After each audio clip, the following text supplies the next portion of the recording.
Uganda into international cities, and the time it comes back, we have lost about 5 stages that would have been an opportunity for job creation, for paying tax in our economy, and for utilizing the different facilities that we have. We have 5 euros that comes from Africa into the international cities, but only 3 is what goes back as aid. Because of the principles of Oikocredit that we seek a just global society, our motivation in investing the capital or the money from our members is that we want this money to make a positive difference in the lives of poor people globally.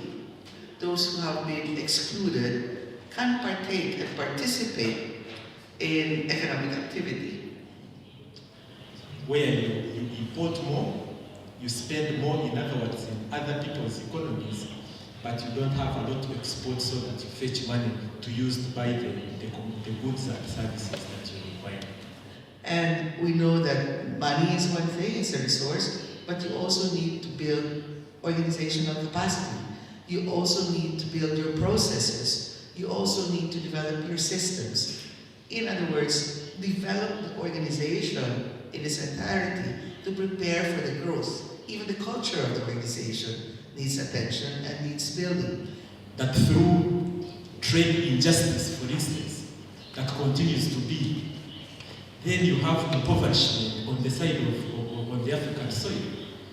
Some of us have argued that Africa is not poor, but rather impoverished by certain systems, financial, economic and otherwise.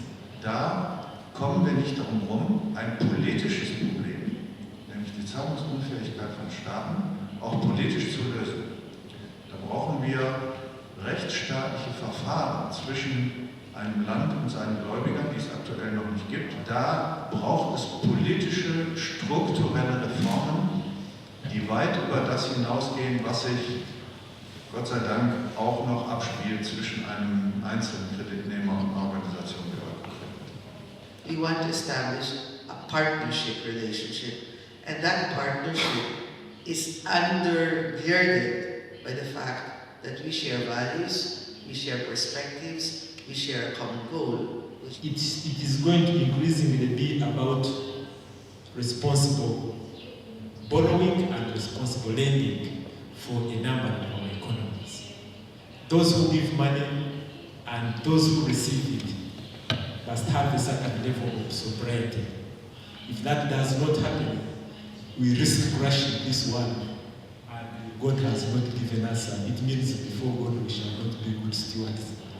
But also that our African economies, because of trade injustice, we are not getting a balance of payment, where the exports, where money you get from the exports would be able to enable you get revenue, but also buy every what you need on the other side without having to do the borrowing.